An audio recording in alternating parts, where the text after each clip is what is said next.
So hello everyone, कैसे आप सब। आई होप आप अपने घरों में मेहनत कर रहे होंगे। देखो, आज मैं स्टार्ट कर रहा हूँ ट्रिग्नोमेट्री, ठीक है।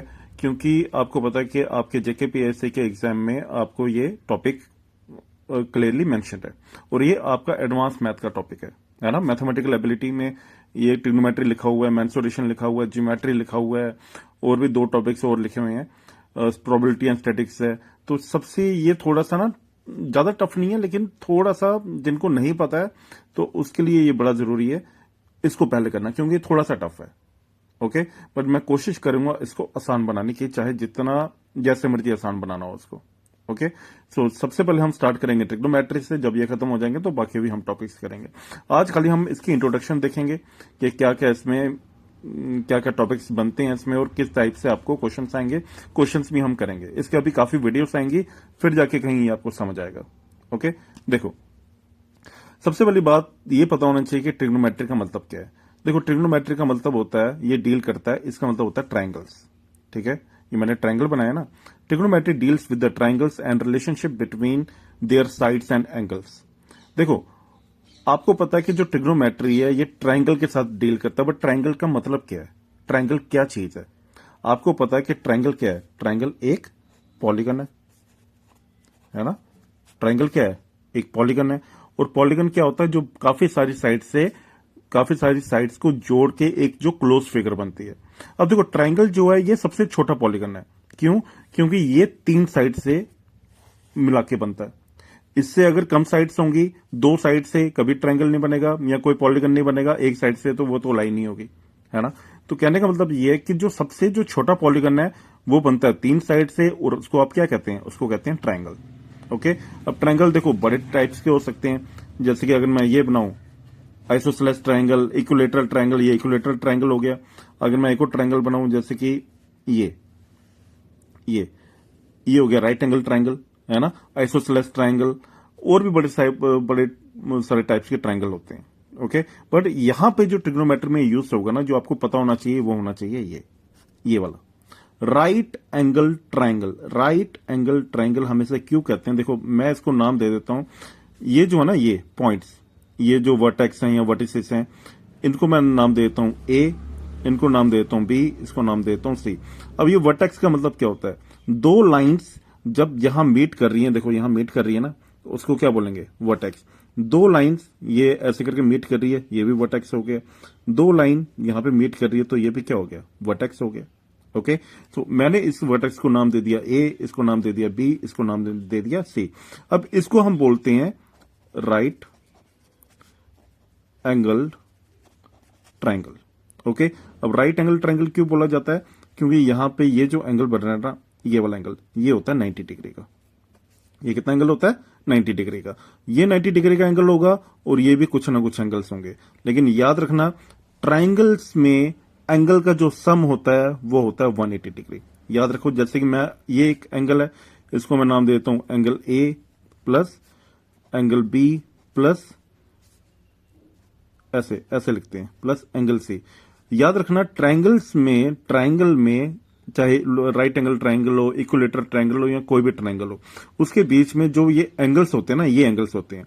ये एंगल होता क्या है एक्चुअल में, ये जो 2 लाइंस के दरमियान क्या एंगल बन रहा है, ये 2 लाइन के दरमियान क्या एंगल बन रहा है, ये 2 लाइन के दरमियान क्या एंगल बन रहा है। तो ये जो सम्स ऑफ एंगल्स होता है ये हमेशा 180 डिग्री होता है in case of triangle.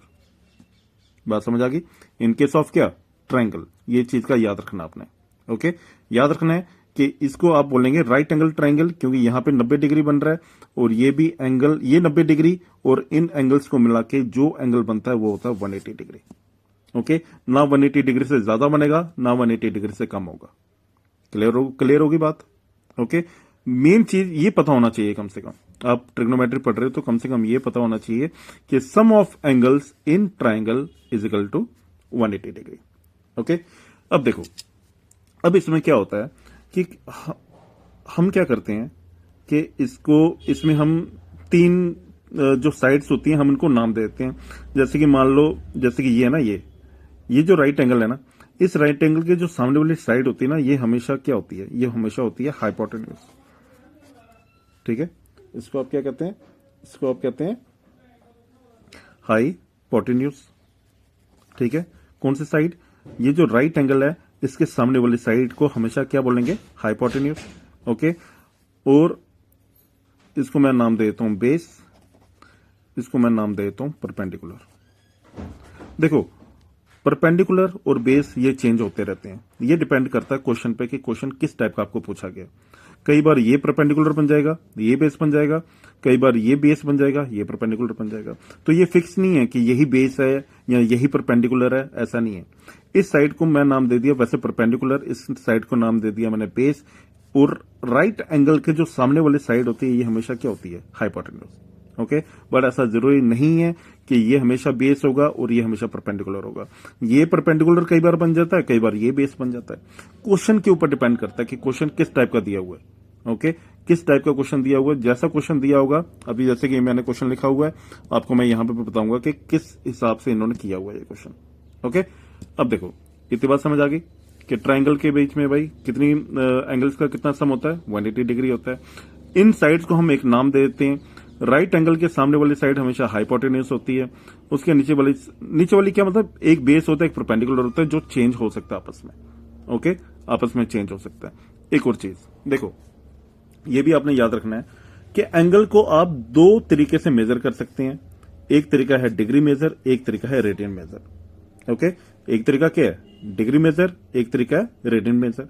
Degree आप कहते हैं ना 45 डिग्री, 60 डिग्री, 75 डिग्री, 60 डिग्री या 65 डिग्री, वो होता है डिग्री मेजर।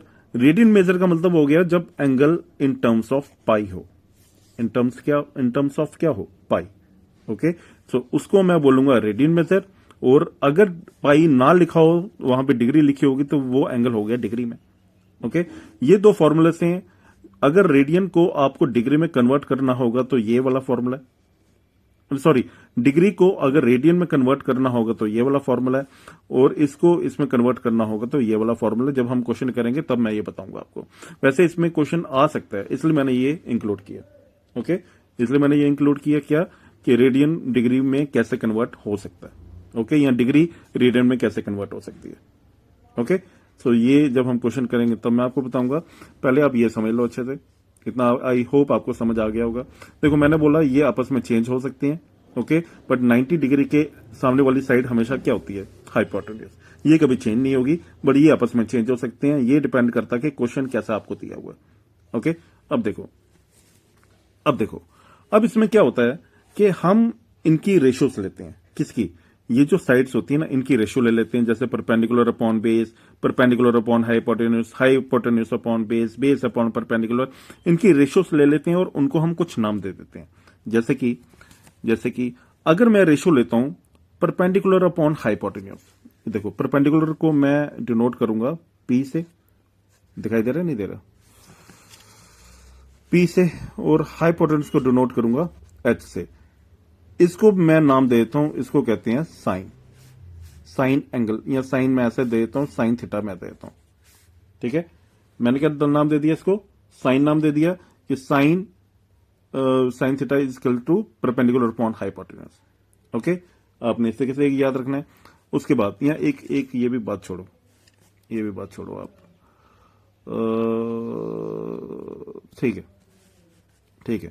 ठीक है, इसको मैं नाम दे देता हूं साइन थीटा। अब ये थीटा भी कई बार चेंज हो जाता है, इसको ए भी लिख सकते हैं, बी भी लिख सकते हैं, अकॉर्डिंग टू द क्वेश्चन वो डिपेंड करता है।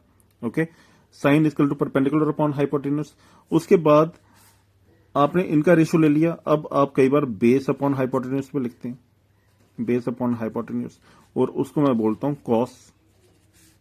ठीक है, और जब परपेंडिकुलर अपॉन बेस करेंगे उसका भी एक नाम है, perpendicular upon base, that is tan। Okay, perpendicular upon hypotenuse, base upon hypotenuse, perpendicular upon base. ये फॉर्मूलास आपने याद रखने हैं कि साइन किसके बराबर होता है? Perpendicular upon hypotenuse. कॉस किसके बराबर होता है? Base upon hypotenuse. और tan किसके बराबर होता है? Perpendicular upon base. ओके, इतना आप याद रखेंगे। उसके बाद एक और चीज आपने याद रखनी है, वो क्या? देखो, tan जो होता है ना, tan का, ये अपने दिमाग में डाल लो कि tan का जो उल्टा होता है ना, मतलब रेसिप्रोकल, वो होता है कॉट। क्या होता है? कॉट। अगर tan परपेंडिकुलर अपॉन बेस है तो कॉट क्या होगा? Base upon perpendicular. कॉस का उल्टा होता है सीकेंट। क्या उल्टा होता है? सीकेंट। ठीक है, अगर कॉस बेस अपॉन हाइपोटेन्यूस है तो सीकेंट होगा भाई hypotenuse upon base. Okay, sine का रेसिप्रोकल होता है या उल्टा होता है कोसिकेंट। क्या होता है? कोसिकेंट, जिसे हम कोसेक भी कहते हैं। अगर साइन परपेंडिकुलर अपॉन हाइपोटेन्यूस है तो इसका उल्टा क्या होगा? Hypotenuse upon perpendicular. ओके, बात समझ आ रही है?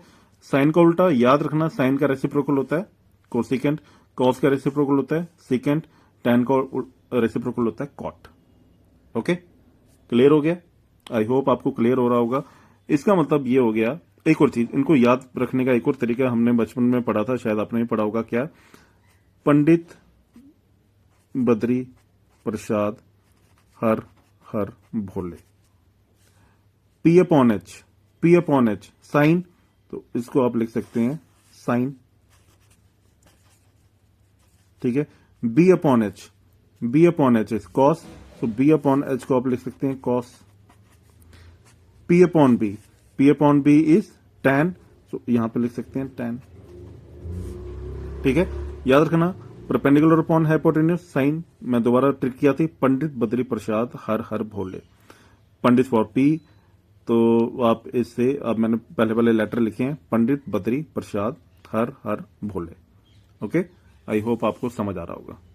ठीक है, चलिए जी, इतनी बात आई थिंक आपको समझ आ गई होगी। अब क्वेश्चन के ऊपर भी आएंगे, और इसमें कुछ तो रह तो नहीं गया। एक और चीज, इसमें राइट एंगल ट्रायंगल में ना एक थ्योरम होती है, that is known as Pythagoras theorem. वो भी आपने याद रखनी, पाइथागोरस थ्योरम। ये भी आपने हमेशा याद रखनी है। क्या? Hypotenuse square is equals to perpendicular square plus base square. ये फॉर्मूला अपने ना दिमाग में कहीं छाप लो ये। ठीक है, ये वाला फॉर्मूला भी। क्या? Hypotenuse square is equal to perpendicular square plus base square. Okay, ये बाकी सब चीजें जो मैं बता सकता था मैंने आपको बता दी। और देखो, आपको इसमें आएगा 10th स्टैंडर्ड का क्वेश्चन आएगा, मतलब थोड़ा कम लेवल होगा। क्यों? क्योंकि इसमें वो बच्चे भी पार्टिसिपेट करेंगे जिन्होंने 10th के बाद मैथ पढ़ा ही नहीं है। ठीक है, तो उनको मेन प्रॉब्लम होगी, इसलिए जेके एसएसबी ने इस तरीके से सिलेबस तैयार किया है ताकि वो बच्चे भी कर लें जिन्होंने पढ़ा हुआ है, और वो बच्चे भी कर लें जिन्होंने नहीं पढ़ा मैथ आफ्टर 10th। ओके, तभी यहां से क्वेश्चन जो होगा वो थोड़ा कम लेवल का आएगा, बट कंसेप्ट आपको होना चाहिए कि आप पढ़ क्या रहे हैं। ठीक है, कि आप क्या पढ़ रहे हैं। ये फॉर्मूला आपने याद रखना हमेशा। क्या? Hypotenuse square is equal to perpendicular square plus base square. Sine का ये मैंने लिखा ना, ये डबल एरो, साइन का रेसिप्रोकल होता है कोसिकेंट, कॉस का रेसिप्रोकल होता है सीकेंट, टैन का रेसिप्रोकल होता है कॉट। ये भी आप दिमाग में डाल लो। ठीक है, अब देखो, अब इस पे क्वेश्चन है, जैसे कि क्या क्वेश्चन है? इफ साइन ए, देखो यहां पे एंगल क्या दिया हुआ है यार, ये कैमरा इतना ठीक क्यों नहीं आ रहा है? हाँ, if sine A is equal to 3/4 then calculate tan A and cos A. ये क्वेश्चन आपका। ठीक है, अब यहां पे ये ध्यान देने वाली बात है कि ये क्या दिया है? ए लिखा हुआ है। ओके, अब इस क्वेश्चन को पहले हम सॉल्व करेंगे। देखो, ट्रिग्नोमेट्री में मैंने बोला हमेशा क्या बनता है? राइट एंगल ट्रायंगल, ऐसे करके ये राइट, एक सेकंड ये चल नहीं रहा, राइट एंगल ट्रायंगल हमेशा यहां पे ट्रिग्नोमेट्री में राइट एंगल ट्रायंगल की बात होगी। ठीक है, अब देखो साइन ए क्या दिया है? 3/4। मैंने आपको बोला था कि साइन का फॉर्मूला क्या होता है? Perpendicular upon hypotenuse. रेशियो दी है परपेंडिकुलर अपॉन हाइपोटेन्यूस, और यहां पे भी क्या दी है? रेशियो दी हुई है, तो मतलब ये क्या है? पी, और ये क्या है? H. Perpendicular upon hypotenuse is sine, है ना? तो जो ये रेशियो दी है, यहां पे पहला नंबर जो ऊपर वाला नंबर है वो क्या है? परपेंडिकुलर, और नीचे वाला नंबर क्या है? हाइपोटेन्यूस। ओके, अब देखो इसमें होता क्या? देखो यहां पे लिखा ना ए। ठीक है, ए मान लो आप कहीं पे भी लिख लो, मान लो कि मैं ए यहां पे लिख लेता हूं, ये मैं बी लिख लेता हूं, ये मैं सी लिख लेता हूं। अब इसमें ये हमें देखना है कि कौन सा परपेंडिकुलर है, कौन सा वो है, वो मैं समझाने की कोशिश करता हूं। ये ए लिखा ना, ए। ठीक है, ए मैंने यहां पे लिखा है। ए की सामने वाली जो साइड होगी ना, हमेशा परपेंडिकुलर होगी, क्योंकि यहां पे लिखा है ए। ओके, यहां पे लिखा है ए, तो यहां पे ये परपेंडिकुलर अपॉन हाइपोटेन्यूस, ये राइट एंगल है, और राइट एंगल के सामने वाली हमेशा क्या होती है? हाइपोटेन्यूस। ठीक है। लेकिन ये जो एंगल आपको दिया हुआ ना यहां पे, इस एंगल के सामने वाली साइड हमेशा क्या होती है? परपेंडिकुलर। ठीक है, ये हाइपोटेन्यूज होगी, ये परपेंडिकुलर होगी, तो ये क्या हो जाएगा? बेस। ओके। और इन क्वेश्चन में इस टाइप के जब क्वेश्चन आएंगे ना, जब sine A equal to 3/4, cos A equal to 5/3 और कैलकुलेट आपको ये करना होगा, तो हमेशा आपको ये वाला फॉर्मूला लगाना है। कौन सा? Pythagoras theorem. लगाओ Pythagoras theorem. Hypotenuse square equal to perpendicular square plus base square. यहां पे हाइपोटेन्यूज क्या है?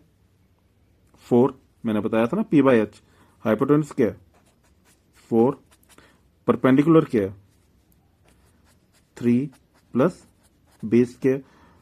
4 का स्क्वायर 16, 3 का square 9 plus B square. So B square is equal to 16 minus 9, है ना? 16 माइनस 9 विच इज 7। और बी की वैल्यू क्या आएगी? जब ये स्क्वायर उधर जाएगा तो क्या बनेगा? उधर शिफ्ट होगा तो क्या बनेगा? Square root. तो यहां पे आ जाएगा स्क्वायर रूट ऑफ 7। याद रखना, जब भी आपको क्या चाहिए? खाली बी चाहिए, बी स्क्वायर नहीं चाहिए। इस स्क्वायर को जब भी आप दूसरी साइड शिफ्ट करते हैं तो वो हमेशा क्या बन जाता है? स्क्वायर रूट बन जाता है। ओके, याद रखना, स्क्वायर को जब भी आप उधर शिफ्ट करेंगे स्क्वायर रूट बनेगा। और अगर मान लो 3 लिखा होगा, वैसे 3 लिखा नहीं होगा कहीं पे भी, और फिर भी मैं बता देता हूं, अगर 3 को अगर आप शिफ्ट करते तो वो बनता है क्यूब रूट। ओके, पर यहां पे स्क्वायर को आपने शिफ्ट किया तो ये क्या बन गया? Square root. Okay, square root of 7। अब देखो, आपके पास परपेंडिकुलर दिया हुआ था कितना? 3। हाइपोटेन्यूज कितना है? 4। और बेस कितना है जो भी निकाला आपने? √7। आपको निकालना क्या है? tan। और tan का मैंने आपको फॉर्मूला बताया क्या होता है? Perpendicular upon base. परपेंडिकुलर क्या है जी? 3। बेस क्या है? √7। आंसर। ठीक है, उसके बाद क्या निकालना है? कॉस। कॉस ए, कॉस क्या होता है? Base upon hypotenuse. What is base? √7। Hypotenuse क्या है? 4। आंसर। बस। ठीक है, जहां प्रॉब्लम आएगी आप कमेंट कर देना। ठीक है, और कमेंट में मुझसे पूछ लेना कि कहां आपको समझ नहीं आई। ओके, अगर इस टाइप का क्वेश्चन आएगा आपको सिंपली क्या करना है? पाइथागोरस थ्योरम लगानी है और यहां पे आपने साइड निकालनी है। ठीक है, जो आपको साइड मिसिंग होगी। आपको 3 चीजें चाहिए होती है, परपेंडिकुलर, हाइपोटेन्यूज और बेस। यहां से आपको सिर्फ 2 चीजें मिलेंगी। तीसरी चीज मिलेगी, तीसरी जो टर्म होगी वो मिलेगी पाइथागोरस थ्योरम से। सॉल्व करेंगे और उसके बाद tan, cos, secant, cosecant जो भी निकालना होगा निकालेंगे। ओके, अभी ये खाली एग्जाम्पल है। देखो, ट्रिग्नोमेट्री कोई एक दिन का खेल नहीं है, ट्रिग्नोमेट्री बहुत बड़ा चैप्टर है। ठीक है, तो ट्रिग्नोमेट्री ये मत समझना कि इतना कर लिया तो बस हो गया। आगे आपको बड़े सारे क्वेश्चंस मैंने करवाने हैं ताकि आपको क्लियर हो। ओके, और जैसे मैं करवाऊंगा वैसे कर लेना, तो आपको वहां से क्लियर हो जाएगा पूरा, और पेपर में भी क्वेश्चंस आप कर सकते हैं। ठीक है, चलिए जी। उसके बाद देखो, उसके बाद क्या है? Trigonometric ratios for same angles. ये ट्रिग्नोमेट्रिक रेशियोज को कुछ एंगल्स के लिए आपको याद करना पड़ेगा और याद रखना पड़ेगा, क्योंकि इस टाइप के क्वेश्चंस भी, मतलब इसके बेस के ऊपर क्वेश्चंस आपको बनेंगे। ठीक है, किसके ऊपर? इसके ऊपर। ठीक है, क्या लिखा है जी यहां पे? यहां पे लिखा है 0 डिग्री। उसके बाद यहां पे क्या लिखा है? 30 degree, 45 degree, 60 degree, 90 degree, 180 degree. एक और बात, यहां पे ये जो पाई है ना, जिसको नहीं पता मैं बता देता हूं कि पाई की वैल्यू होती है 180 डिग्री। पाई की वैल्यू कितनी होती है? पाई की वैल्यू होती है 180 डिग्री, याद रखना। ठीक है, देखो 0 डिग्री तो 0 डिग्री है, ये ऐसा लग रहा होगा कॉम्प्लेक्स सा। इसमें अभी मैंने ये 3 वैल्यूज अभी ऐड की हैं, बाकी ये 3 वैल्यूज हम बाद में करेंगे जब आपको थोड़ा थोड़ा ट्रिग्नोमेट्री का पता लग जाएगा। ठीक है, देखो ये 0 डिग्री है। ठीक है, 30 डिग्री को मैं π/6 भी लिख सकता हूं। क्वेश्चन में ऐसा जरूरी नहीं है कि 30 डिग्री लिखा होगा। एक एंगल, क्योंकि ये जो एंगल से लिखे हैं ना, इसी के ऊपर ज्यादा क्वेश्चन आते हैं। ये नहीं आएगा कि 59 के ऊपर, 58 के ऊपर, वैसे क्वेश्चन नहीं आएंगे ना, वैसा बनता है क्वेश्चन। आपको इन्हीं एंगल्स के ऊपर क्वेश्चन बनेंगे। वहां पे ये पता होना चाहिए कि 30 डिग्री को अगर मुझे रेडियन में लिखना होगा पाई के फॉर्म में, तो मैं लिख सकता हूं π/6। कैसे? देखो, π/6 का मतलब हो गया 180/6। मैंने भी बताया कि पाई की वैल्यू कितनी होती है? 180। सो पाई इक्वल्स, ये साफ क्यों नहीं आ रही है? एक सेकंड। ठीक है, देखो एक सेकंड, ये और गंदा हो गया या मुझे ही साफ नहीं लग रही। एक सेकंड रुकना जरा। एक सेकंड को,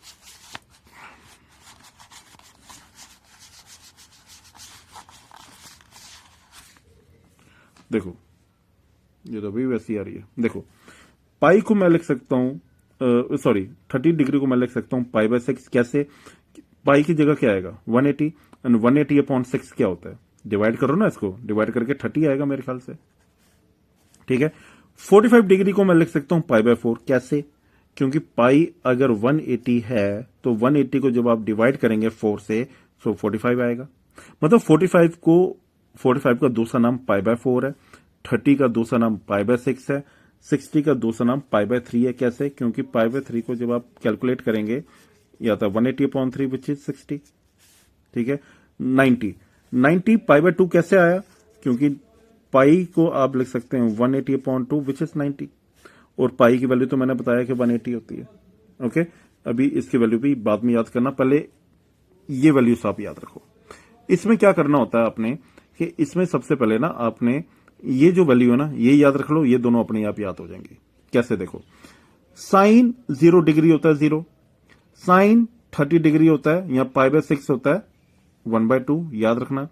साइन 45 डिग्री होता है 1/√2, साइन 60 डिग्री होता है √3/2, साइन 90 डिग्री होता है 1। ओके, ये याद रखनी है सिर्फ पहली वाली जो ये जो है।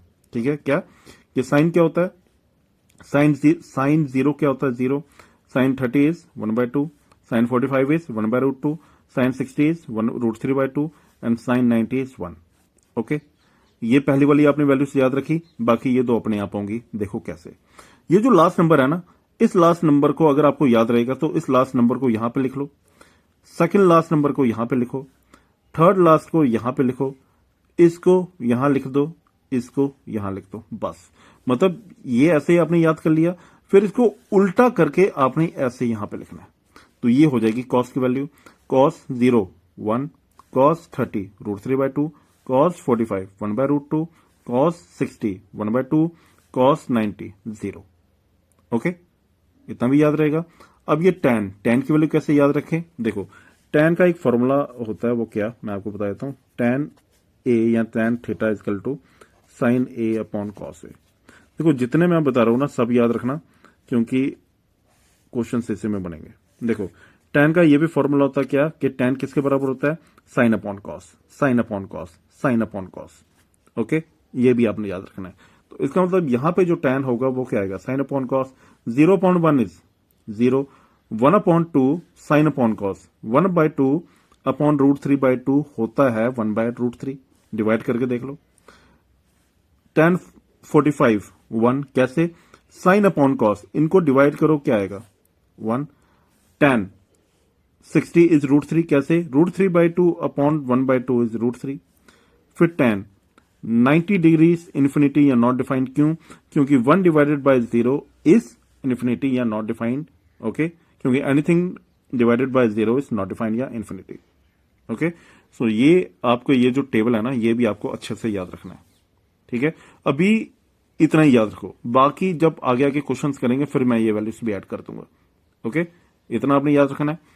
हाँ जी, उसके बाद बात आती है ट्रिग्नोमेट्रिक आइडेंटिटीज की। ठीक है, देखो ट्रिग्नोमेट्रिक आइडेंटिटीज क्या है? ये कुछ फॉर्मूलास हैं जो आपके जहन में होने चाहिए अगर आप ट्रिग्नोमेट्री पढ़ रहे हैं तो। ओके, इन फॉर्मूलास के बिना ट्रिग्नोमेट्री पढ़ने का फायदा ही नहीं है। बेसिक जो फॉर्मूलास है ना, बेसिक वैसे तो बड़े सारे फॉर्मूलास है, इसमें कोई कम नहीं है। cos 2 थीटा, tan 3 थीटा, वो बात की बात है, बट जो बेसिक जो आइडेंटिटीज हैं वो आपने याद रखनी है, ये 3। क्या सबसे इंपॉर्टेंट फॉर्मूला ये है, sign square theta plus cos के थीटा बाई इनका जो सम होता है वो किसके बराबर होता है? 1 के बराबर। ओके, उसके बाद secant square theta minus tan square theta भी 1 होता है, cosecant square theta cot square theta भी 1 होता है। ये 3 फॉर्मूले आपने याद रखने हैं। क्या? Sine square theta plus cos square theta 1, secant square theta minus tan square theta equal to 1, cosecant square theta minus cot square theta equal to 1। अब देखो साइन स्क्वायर थीटा अगर मैं अपनी जगह पे रखूं, कॉस स्क्वायर थीटा को अगर राइट हैंड साइड में शिफ्ट करूं तो यहां पे क्या आएगा? Sine square theta equal to 1 minus cos square theta. ठीक है, मतलब इसको मैं ऐसे भी लिख सकता हूं। ओके, उसके बाद अगर कॉस स्क्वायर थीटा मैं अपनी जगह ही रखूं और साइन स्क्वायर थीटा को वहां शिफ्ट करूं, सो ये बन जाएगा ना cos square theta equal to 1 minus sine square theta. इतना आई थिंक आपको पता होना चाहिए कि पॉजिटिव टर्म को जब मैं इक्वल टू के दूसरी साइड ले जाऊंगा तो वो नेगेटिव बन जाती है। कॉस स्क्वायर थीटा यहां पे क्या है, पॉजिटिव, उधर शिफ्ट करूंगा क्या बनेगा, नेगेटिव। साइन स्क्वायर थीटा के आगे कोई साइन नहीं है, मीन्स ये क्या है, पॉजिटिव। इक्वल टू के उस साइड शिफ्ट करूंगा क्या बनेगा, नेगेटिव। ओके, चलिए जी। उसके बाद एक ये फॉर्मूला है secant square theta minus tan square theta equal to 1। इसमें क्या है, अगर सीकेंट स्क्वायर थीटा मैं अपनी जगह रखूं और टैन स्क्वायर थीटा को उधर शिफ्ट करूंगा तो टैन स्क्वायर थीटा क्या है, नेगेटिव। इक्वल टू के दूसरी साइड जाएगा तो ये बन जाएगा पॉजिटिव। ओके, और ये वाला फॉर्मूला कैसे बना है, टैन स्क्वायर थीटा क्या है, पॉजिटिव में, इसको अगर मैं इधर शिफ्ट करूं टैन स्क्वायर पॉजिटिव हो गया, 1 के आगे पॉजिटिव है, ये उधर जाएगा तो सीकेंट स्क्वायर थीटा माइनस 1 बनेगा। ओके, उसके बाद ये भी फॉर्मूला होता है cosecant square theta minus cot square theta equal to 1। या क्या मैं इसको ऐसे लिख सकता हूं, बिल्कुल लिख सकते हैं जी। कॉट स्क्वायर थीटा अपने कोसेक स्क्वायर थीटा अपनी जगह ही रहेगा, माइनस कॉट स्क्वायर थीटा जब मैं इक्वल टू के उस साइड शिफ्ट करूंगा क्या बनेगा, पॉजिटिव, है ना, 1 प्लस कॉट स्क्वायर थीटा। और या कॉट स्क्वायर थीटा को मैं उधर ले जाऊं तो ये नेगेटिव में उधर जाके क्या बन जाएगा, पॉजिटिव, और 1 पॉजिटिव में उधर जाके क्या बनेगा, नेगेटिव। तो ये जो एक्चुअल में ये अगर रहने भी दो, ये मैं आपको बता दूंगा, बट ये जो 3 फॉर्मूले हैं ना, ये अपने आप दिमाग में डाल लो। क्या, sine square theta plus cos square theta 1 होता है जी, secant square theta minus tan square theta भी 1 होता है, और cosecant square theta minus cot square theta भी 1 होता है। ओके, ट्रिग्नोमेट्री इतनी भी आसान नहीं है, इसलिए मैंने सबसे पहले यही स्टार्ट की ताकि इसकी रिवीजन अच्छे से हो जाए। देखो मेंसुरेशन आसान है, ज्योमेट्री भी आसान है, स्टैटिस्टिक्स एंड प्रोबेबिलिटी है, या और जो अलजेब्रा भी आसान है, अलजेब्रा में भी सिर्फ फॉर्मूलास है। मैथमेटिकल एबिलिटी में ये आपको दिया हुआ, और मैथ का पोर्शन इस बार थोड़ा सा ज्यादा है जेकेपीएससी में। ओके, सो ये आपको करना पड़ेगा, ट्रिग्नोमेट्री भाई करनी पड़ेगी, क्या करें फिर। ठीक है, ये आपने जो ये टेबल मैंने बताया ये आपने याद रखना है, और ये जो मैंने करवाए, ठीक है, ये भी आपने याद रखना है। ठीक है, हाँ, चलो कल दोबारा से मैं इसमें लेक्चर लाऊंगा, और अभी इसमें टाइम लगेगा, ट्रिग्नोमेट्री में कम से कम 4-5 लेक्चर आएंगे इसके। ओके, क्योंकि इसमें थोड़ी मेहनत ज्यादा है, और इसमें बस आपको ये समझना अच्छे से। Okay, thank you.